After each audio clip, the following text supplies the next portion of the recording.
이렇게 놀라운데 주님 미처 깨닫지 못한 것 주님 용서하시고 이제라도 알았사오니 주여 잘 순종하고 또 일이 잘 진행되기까지 끊임없이 기도하게 하시고 끝까지 견디게 도와주시옵소서. 그래서 이 과정을 통해서 하나님께 크게 영광 돌리게 하옵소서.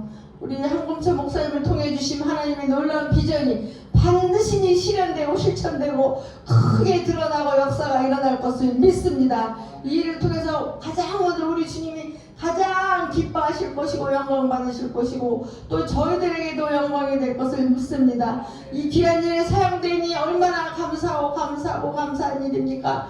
그러나 참으로 부족한 특별히 부족한 저를 주님 사용하실 때 주여 조금이라도 누가 되지 않게 하시고 정말 하나님 일을 더 크게 하는 일에 어찌하든지 쓰임받게 도와주시옵소서. 주님 감사합니다. 이 집회를 통해 특별히 저에게 보여주신 각별한 은혜 감사드리며 또 이 시간 또 말씀을 전하는 사자로 세워주시니 감사합니다. 말씀을 전할 때 주님 이 모든 말씀이 우리 주님께서 주신 말씀이 되어서 듣는 모든 사람에게 듣는 자와 전하는 자가 함께 복을 받고 은혜 받는 귀한 시간 되게 하여 주시옵소서. 성령님 이 시간 저를 마음껏 사용하여 주시옵소서. 성령님 이 시간 또 주님께서 영광 받을 수 있도록 모든 악한 세력 도말시켜 주시고 주님의 보혈로 깨끗게 하시고 정결케 하시고 특별히 우리 마음을 깨끗게 하셔서 그곳에 우리 주님께서 모으시는 은혜가 한량없이 넘치게 하시고 하나도 놓치지 않게 하시고 다 은혜 받아 누리는 이 시간 되게 도와주시옵소서. 또 이 시간 말씀을 전할 때 주여 말씀 전하는 중에도 깨닫게 하시고 듣는 중에도 깨닫게 하시고 학자같이 말하게 하시고 학자같이 알아듣게 하옵소서. 모든 것 주님께 맡기옵고 감사드리며 예수님 이름으로 기도드렸습니다. 아멘. 오늘 성경 본문 말씀은 창세기 22장입니다. 창세기 22장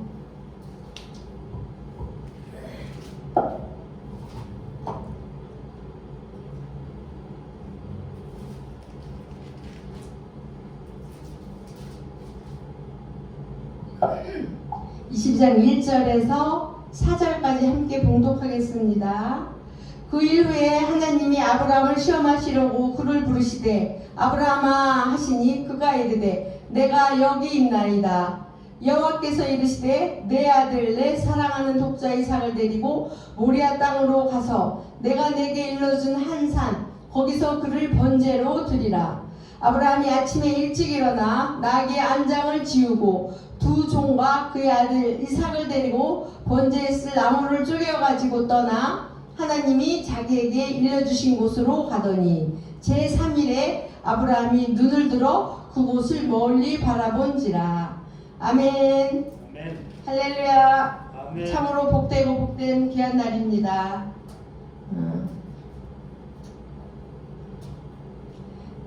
이 자리에 사람 숫자는 적지만 하나님 보내주신 천군 천사로 가득 채워진 것을 믿습니다. 아멘. 제 눈에 보이지도 않지만 믿어집니다. 하나님께서 크게 영광 받으시는 시간인 줄로 믿습니다. 끝까지 약한 세력 틈타지 않게 우리 마음을 잡아주실 것을 의뢰하고 간구하며 말씀을 전하겠습니다. 저는 오늘 창세기 22장 1절로 19절의 말씀을 근거로 해서 모리아 산의 아브라함이라는 제목으로 여러분과 함께 은혜를 나누고자 합니다. 성경은 아브라함을 믿음의 조상이라고 하죠. 로마서 4장 11절에서는 그가 믿는 모든 자의 조상이 되었음을 밝히고 있으며 갈라디아서 3장 29절에서는 누구나 그리스도께 속한 자면 곧 아브라함의 자손이 된다고 말씀하고 있습니다. 또 누가복음 19장에서는 예수님을 집에 모셔드리고 영접한 삭개오에게 예수님께서 이렇게 말씀하셨죠. 오늘 구원이 이 집에 이르렀으니 이 사람도 아브라함의 자손이미로다. 누가복음 19장 9절 말씀입니다. 그런데 저도 처음 예수님을 영접하는 순간 제가 아브라함의 자손이 되었다는 것을 깨닫게 해주는 사건이 있었답니다. 그 순간을 잠시 추억해 보겠습니다. 때는 바야흐로 1989년하고도 초겨울, 저는 참으로 죽기 직전에 비참한 몰골로 파주의 오살리 기도원을 찾게 되었답니다. 그런데 기도원에 무슨 치료나 기적을 기대하고 간 것이 아니라 마지막으로 할 말이나 실컷 하고 죽으려는 결단으로 기도원을 찾은 것이었습니다. 그 기도원에 기도굴이라는 특이한 시설이 있는데 거기는 혼자서 마음껏 소리 지르며 기도할 수 있는 장소라는 말을 듣고는 그곳이야말로 내가 마지막으로 마음껏 울부짖으며 억울함을 호소하기에 적격이겠다 싶어서 그 기도원을 찾아간 것이었습니다. 실컷 소리 지른 다음에 삶을 마감하려는 심산이었죠. 그런데 죽기 직전 마지막으로 한풀이할 장소를 무슨 강이나 저수지나 빌딩 옥상으로 택하지 아니하고 기도원의 기도고를 택한 것은 정말 신기한 일이었습니다. 당시 저는 교회를 다니지 않고 있었고 더군다나 기도원 같은 시설은 아주 이상한 곳으로 여기며 적대시하고 있었거든요. 그리고 가정 문제와 극심한 스트레스로 인해 오랜 기간 불면증에 시달리다 보니 그야말로 정신이 오락가락할 정도로 상태가 안 좋았었는데 어떻게 그 먼 길을 찾아갔는지 지금 생각해도 정말 눈물겹고 신기한 일입니다. 그것은 물론 하나님의 인도하심이었죠. 30즈음의 젊은 시절 제가 맨정신으로는 절대 교회나 기도원에 가지 않았을 겁니다. 그래서 정신이 오락가락할 정도의 고통에 시달리게 하신 다음에 하나님의 정하신 때에 저를 이끌어 주시니까 제가 정신없이 끌려서 기도원에 가게 된 것입니다. 그래서 기도원에 들어가서 저의 원통함과 억울함을 호소하기 위해 무슨 말이든 해야 하는데 앉자마자 눈물이 복받쳐 오르고 울음이 터져서 도무지 말을 할 수가 없었습니다. 그렇게 한참 울던 중에 저도 모르게 하나님께 살려달라고 말을 또 고백도 했고 눈물 콧물이 범벅이 되어 엉엉 울면서 어느 순간 또 방언 기도도 하게 되었습니다. 그렇게 기도굴에서 몇 시간 만에 제 마음이 편안해지고 몸도 건강해지는 것을 느낄 수가 있었습니다. 하나님께서 저를 불쌍히 여기시고 은혜를 베풀어 주신 것입니다. 짐작하시겠지만 그 기도골에서 저는 예수님을 만났고 성령을 받았고 새롭게 거듭나게 되었습니다. 그렇게 예수님을 만나고 난 후 마음이 기뻐지고 감사가 넘치는 등 여러 가지 변화가 있었습니다만 그 중에서도 특이한 현상은 어떤 유행가 가사가 자꾸 떠올라서 흥얼거리게 되는 것이었습니다. 그 유행가는 당시 여름 내내 방송국에서 흘러나오던 노래였는데요. 바로 이 노래입니다. 바닷가에 모래알처럼 빠바바방 수많은 사람 중에 여기까지 바로 이 대목만 계속 흥얼거렸습니다. 이제는 바야흐로 성령으로 거듭나서 더 경건해져야 될 시점에 하필이면 유행가가 자꾸 떠오르고 흥얼거리게 되다니 참으로 당황스러운 일이었죠. 그래서 고민하다가 저는 그 가사를 이용해서 제가 받은 은혜를 표현해 보기로 했습니다. 나라는 존재는 바닷가의 모래알처럼 수많은 사람 중에 하나로서 그저 미천한 존재일 뿐인데 거룩하신 하나님께서 어찌 나를 돌아보시고 이렇게 살려주셨나 고백하며 진심으로 감사했습니다. 파도가 한번 몰아치면 해변의 모래들이 삽시간에 바다로 쓸려가서 흔적도 없이 사라지듯이 나 또한 흔적도 없이 사라질 뻔한 인생이었는데 어찌 이렇게 극적으로 살려주셨나 생각하며 감격하고 감탄했었습니다. 그러다가 성경을 펴서 읽기 시작했는데요. 어느 날 성경에서 바닷가에 모래가 나오는 대목을 발견하게 되었습니다. 그것은 창세기 22장 17절로 하나님께서 아브라함에게 큰 복을 부어주는 장면입니다. 내가 네게 큰 복을 주고 내 씨가 크게 번성하여 하늘의 별과 같고 바닷가의 모래와 같게 하리니. 아멘. 성경에 바닷가의 모래라는 표현이 나오다니 너무도 반갑고 정말 신기했습니다. 또 그 모래가 아브라함의 자손을 상징하고 있음을 깨닫고 더욱 놀라웠습니다. 삭개의 경우처럼 구원받은 저도 이제 아브라함의 자손이 되었다는 뜻으로 바닷가의 모래를 말씀하신 것이었죠. 그런데 제가 성경을 모르다 보니 그것을 유행과 가사로 오해하는 해프닝이 벌어진 것입니다. 아무튼 하나님께서는 제가 예수님을 영접하는 순간에 너도 이제 아브라함의 자손이 되었단다 라고 말씀해 주신 것입니다. 그런데 돌이켜보면 제가 아브라함의 자손이 되는 과정이 얼마나 힘들었는지 모릅니다. 사는 게 너무 힘들고 고통스러워서 죽으려고 했다가 극적으로 구원을 받았으니 망정이지 까딱하면 그냥 비참하게 죽을 뻔한 목숨이 아니었습니까? 이처럼 죽기 직전까지 가야 간신히 예수님을 영접하게 되니 그야말로 예수님을 믿는다는 것, 즉 아브라함의 자손이 되는 것은 너무나도 힘든 일입니다. 여러분, 자손이 되는 것도 이렇게 힘든데 하물며 모든 믿는 자들의 조상이 되는 일은 얼마나 힘든 일이겠습니까? 그래서인지 아브라함은 성경에 처음 등장하는 순간부터 고난도의 테스트에 직면하게 됩니다. 그는 믿음의 조상으로 인정받기까지 하나님으로부터 여러 차례 믿음의 테스트를 치러야 했습니다. 첫 번째 시험은 그가 살던 고향, 본토 친척 아비집을 떠나야 하는 일이었습니다.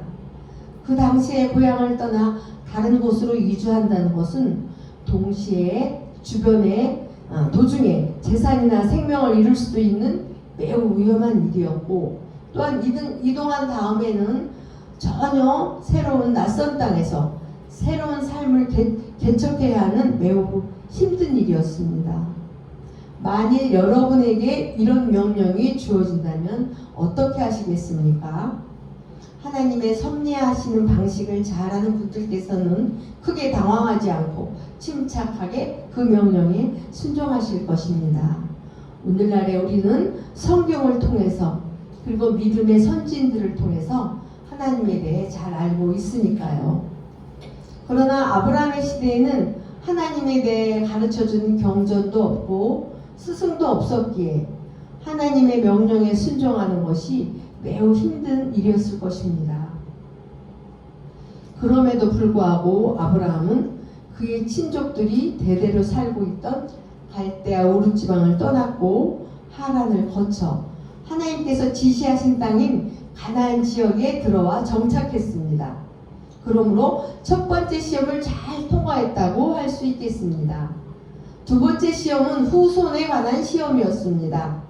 아브라함과 사라가 너무 늙어서 아이를 낳을 수 없을 때에 하나님께서는 아브라함에게 자식을 주시겠다고 말씀하셨습니다. 그것은 매우 전격적이고도 일방적인 약속이었습니다.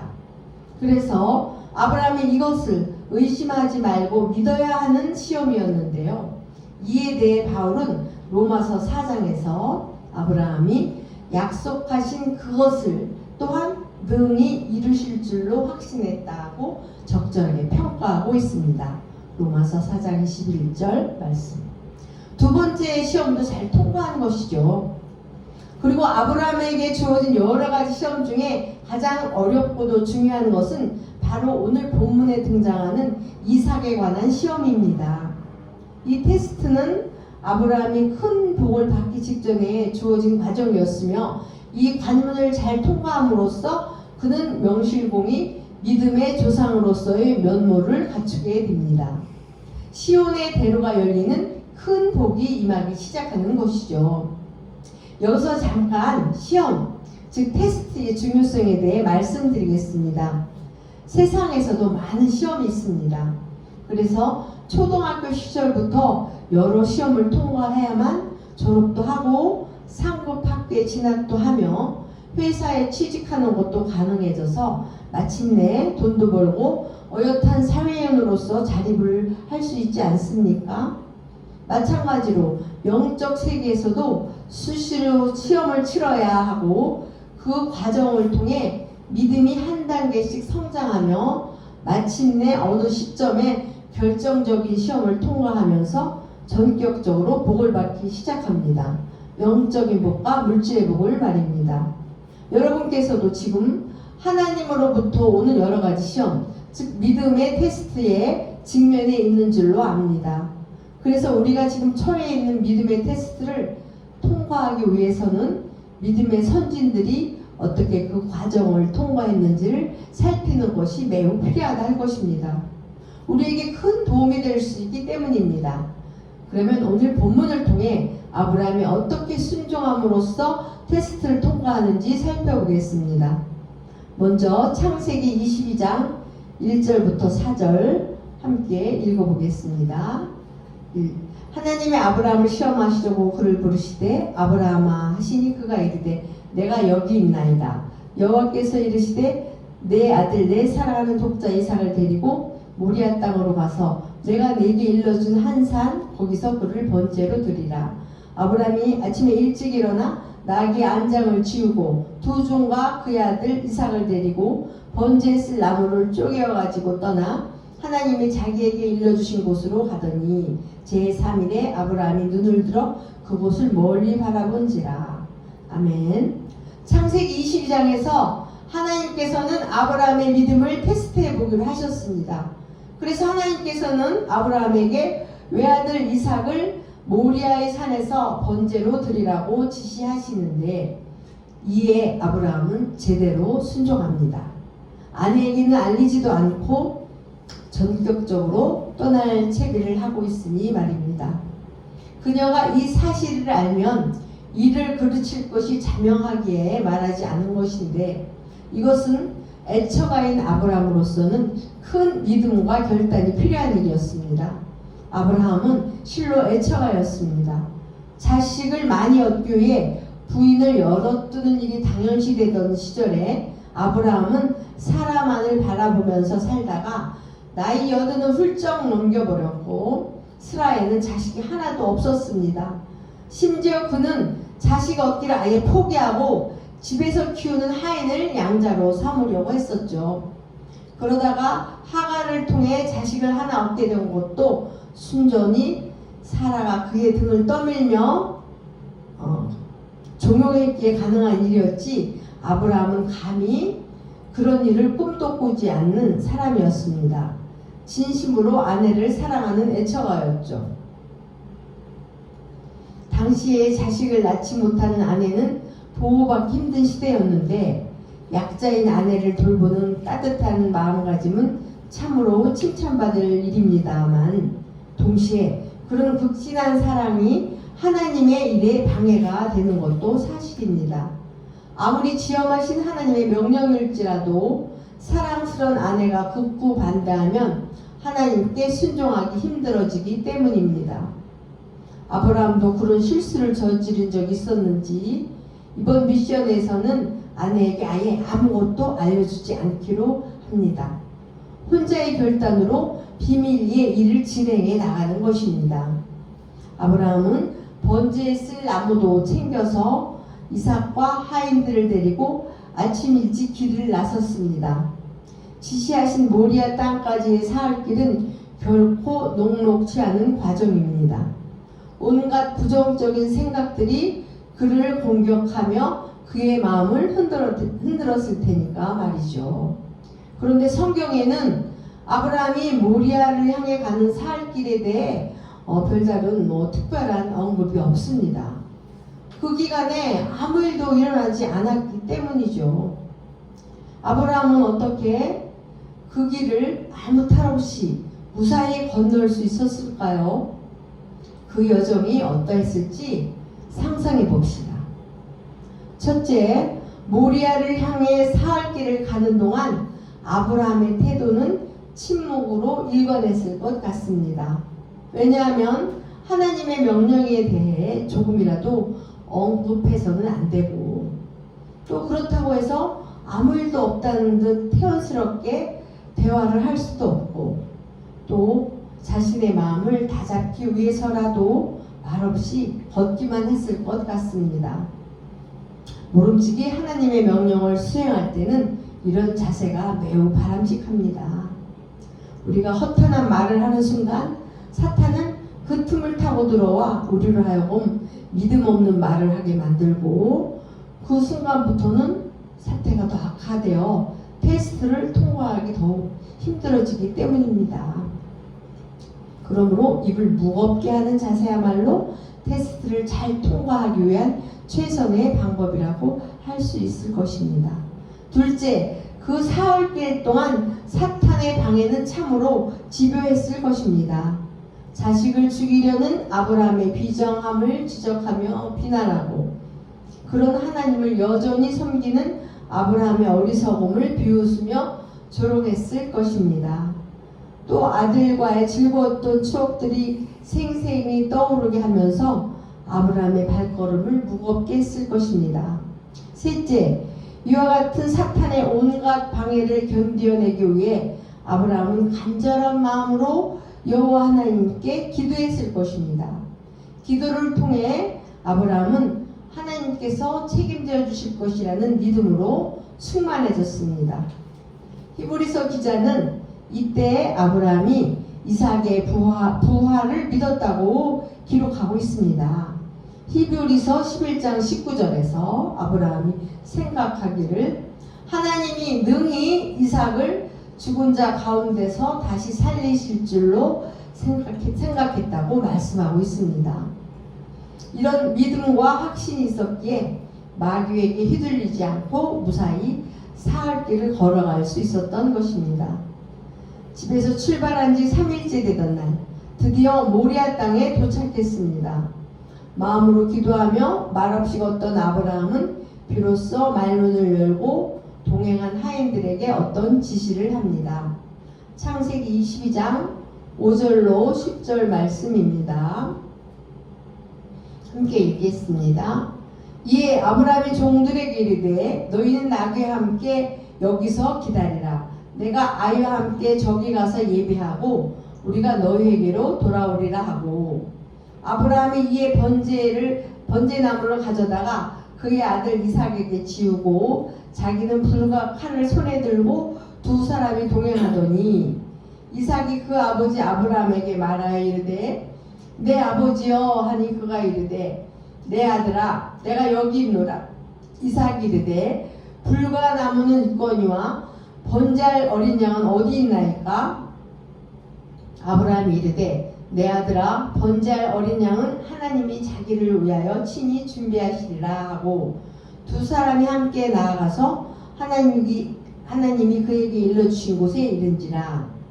이에 아브라함이 그곳에 제단을 쌓고 나무를 벌려놓고 그의 아들 이삭을 결박하여 제단나무 위에 놓고 손을 내밀어 칼을 잡고 그 아들을 잡으려 하니. 아멘.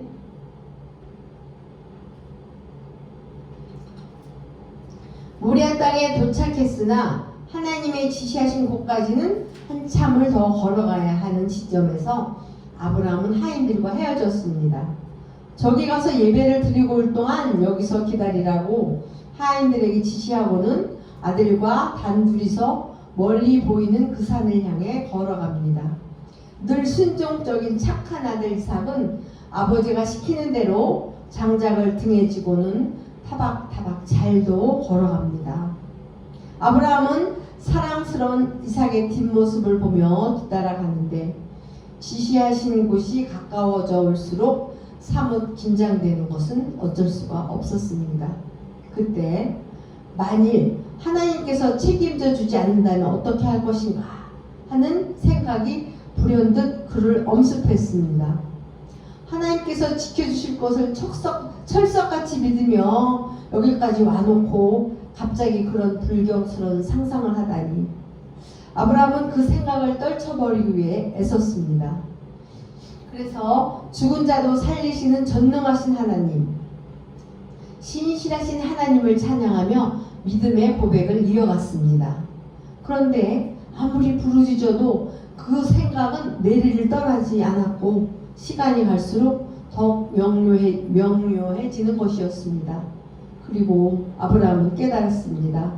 그것은 자신의 생각이 아니라 자신을 향해 전능자께서 던지시는 질문이라는 것을 말입니다. 이삭을 살려주지 않는다면 어찌하겠는가 하는 질문이었죠. 잠시 당황스러운 순간들이 있었지만 아브라함은 곧바로 마음을 추스르고 전능자 하나님 앞에 아뢰입니다. 주여, 주께서 책임져 주실 것을 믿었사오나 그리하지 않으실지라도 여전히 순종하겠나이다. 그리하지 않으실지라도 여전히 감사하겠나이다. 그리하지 않으실지라도.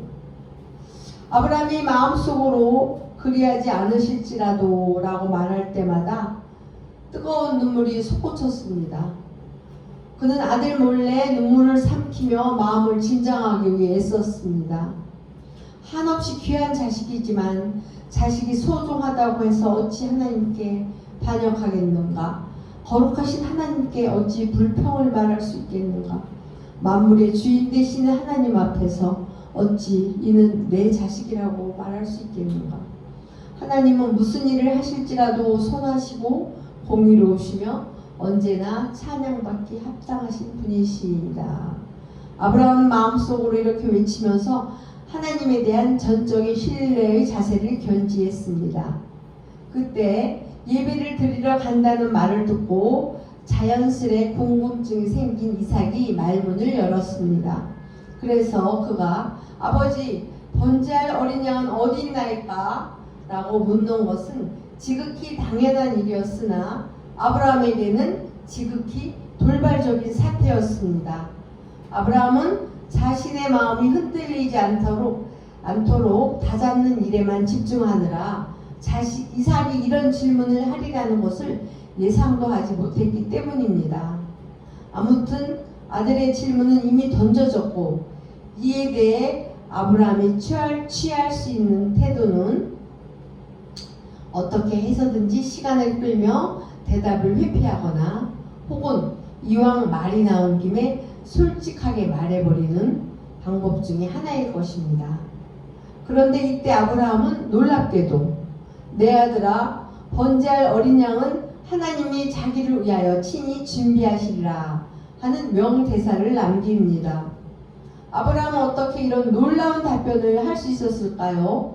이것은 그의 의지로 한 말이 아니고 그 순간에 하나님께서 아브라함의 입술에 말씀을 주셔서 부지불식간에 튀어나오게 한 것입니다. 이는 아브라함이 모리아산을 향해 오는 동안 믿음을 지키며 잘 순종해 왔기 때문에 하나님께서는 위기 가운데서 결정적으로 지혜로운 말을 할 수 있도록 도우신 것입니다. 전적으로 신뢰하면서 순종의 길을 걸어왔기에 하나님께서는 그에게 기가 막힌 답변으로 위기를 모면하게 해주셨습니다. 더군다나 그 말씀은 단순히 위기 모면용이 아니라 놀라운 예언의 말씀이기도 했으니 얼마나 감사한 일입니까? 하나님의 도우심은 이토록 완벽하기에 하나님의 명령에 제대로 순종하는 자들로 하여금 반드시 승리하게 해주신답니다. 이처럼 하나님께서는 이삭으로 인해 야기된 돌발적인 사태를 단번에 해결하고 일이 계속 진행될 수 있도록 조처해 주셨습니다. 그런데 아브라함은 지금 너무 긴장하고 있어서 그 말의 의미를 깊이 생각해 볼 겨를도 없었습니다. 그는 이 사건이 다 끝난 뒤에 가서야 그것은 여호와의 말씀이었도다 하며 무릎을 칠 것입니다. 이와 같이 아브라함은 자기 입으로 명대사를 말해놓고도 그 의미를 모른 채 그저 가던 길을 가고 있습니다. 그는 어찌하든 간에 아들의 궁금증을 깔끔하게 해결했다는 것만으로 감지덕지했던 것입니다. 만일 아브라함의 대답이 미진하여 아들이 계속해서 질문을 해왔다면 어찌할 뻔했겠습니까? 정말 곤란할 뻔했죠. 그렇게 하여 드디어 하나님께서 일러주신 곳에 다다르자 아브라함은 제단을 쌓고 나무를 벌려놓고 아들을 결박하여 제단 나무 위에 올려놓았습니다. 만일 하나님께서 예비해 놓은 어린 양을 조금이라도 기대했다면 아브라함이 그토록 일사천리로 일을 진행하지는 않았을 것입니다. 두리번거리기라도 했겠죠. 그러나 그 말씀이 워낙 부지불식간에 튀어나온 것이고 그 의미를 알지도 못하는 상황이기에 아브라함은 여전히 진지하고 변함없는 자세로 번제 절차를 진행하고 있는 것입니다. 한편 이삭은 어떤 심정이었을까요? 만일 하나님께서 친히 어린 양을 준비하시리라 하는 아버지의 대답을 듣지 못했다면 결박당하는 순간에 이삭은 적잖이 당황했을 것입니다. 그러나 아버지가 분명히 말씀하셨기 때문에 그는 자신이 번제물로 쓰이지는 않을 것이라는 확신이 있었고, 그래서 결박당하는 일련의 과정에 대해 의아해하면서도 성급하게 반발하지는 않은 것입니다. 그것은 아버지에 대한 신뢰의 표현이기도 했습니다. 아브라함이 하나님을 전적으로 신뢰한 것처럼 이삭은 아버지를 진심으로 신뢰했던 것입니다.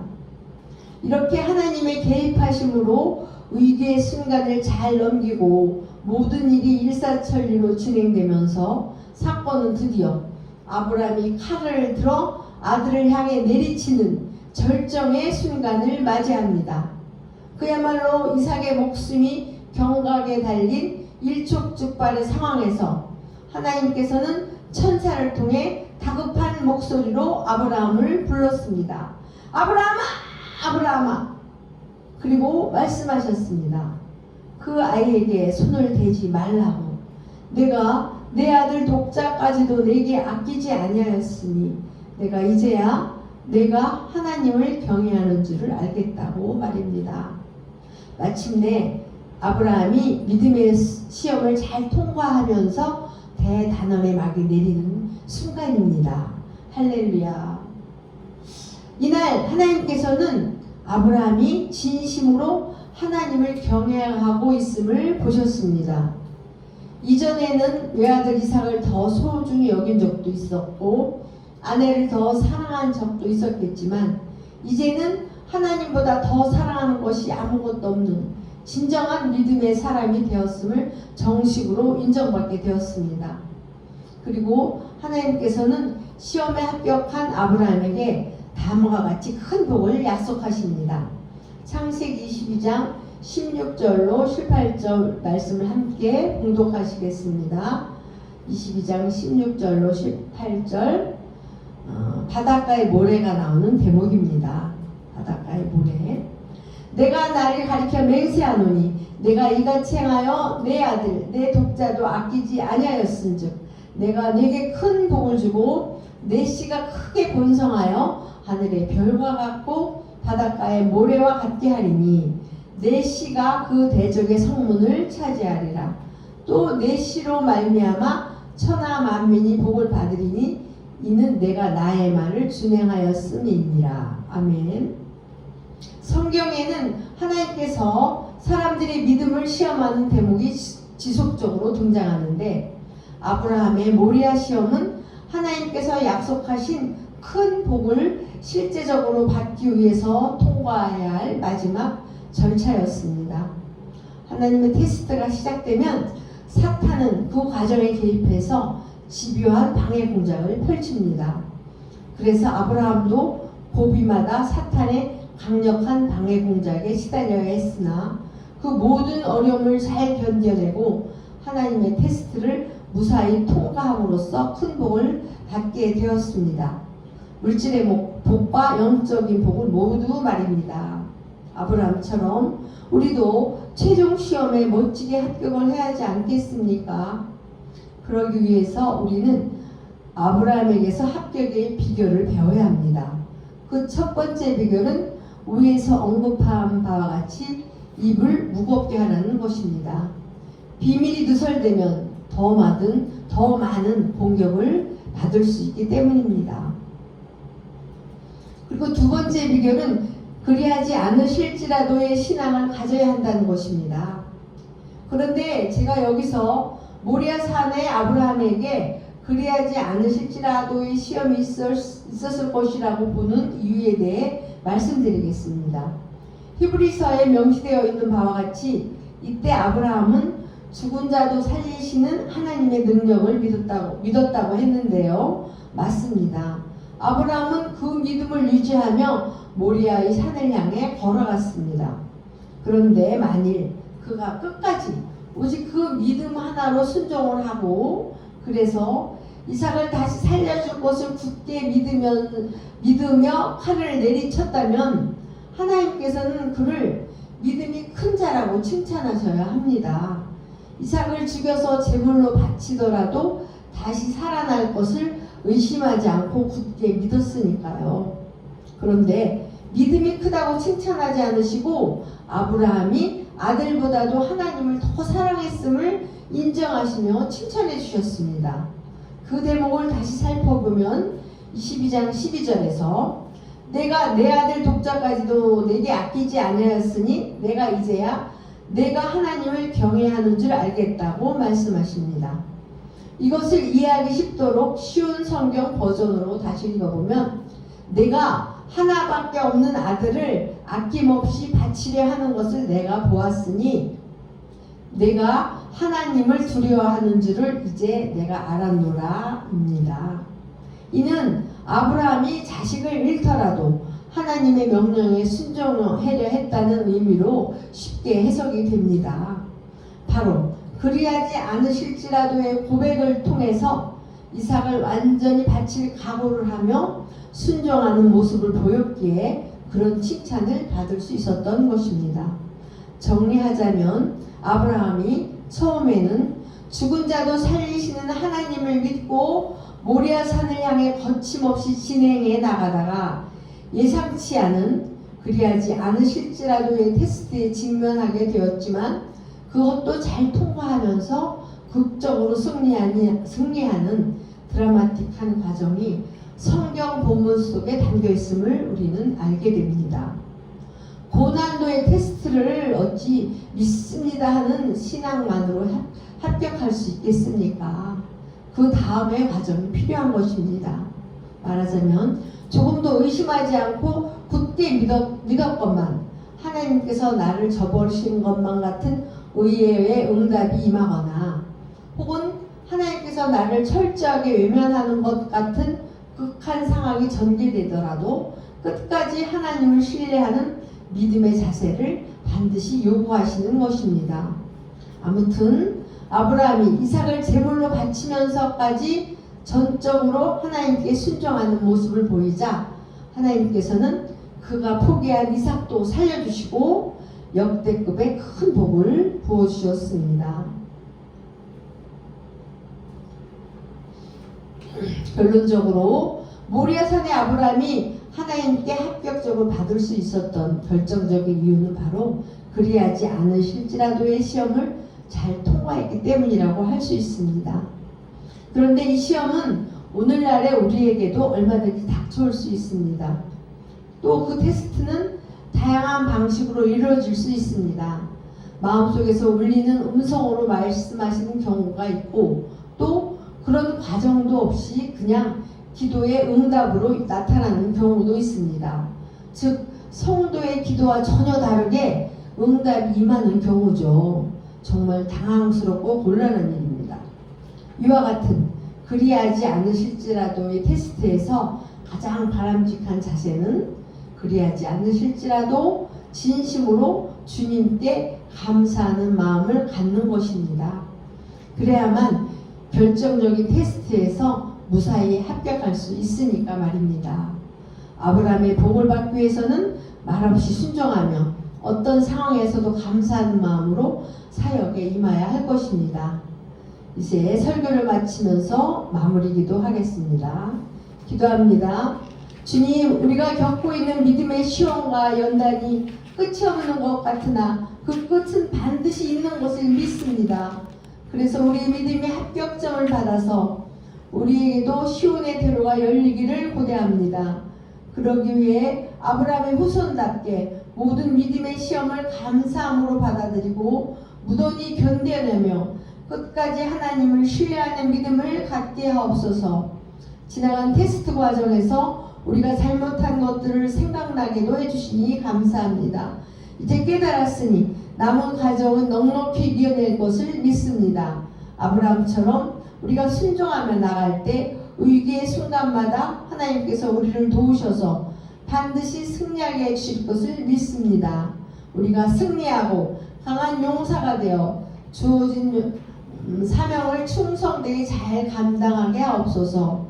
우리의 모든 삶과 사역을 통해서 날마다 하늘의 귀한 상급을 쌓는 복된 인생이 되게 하옵소서. 우리를 살리시고 이끄시며 복의 길로 인도하시는 예수님의 이름으로 기도드립니다. 아멘.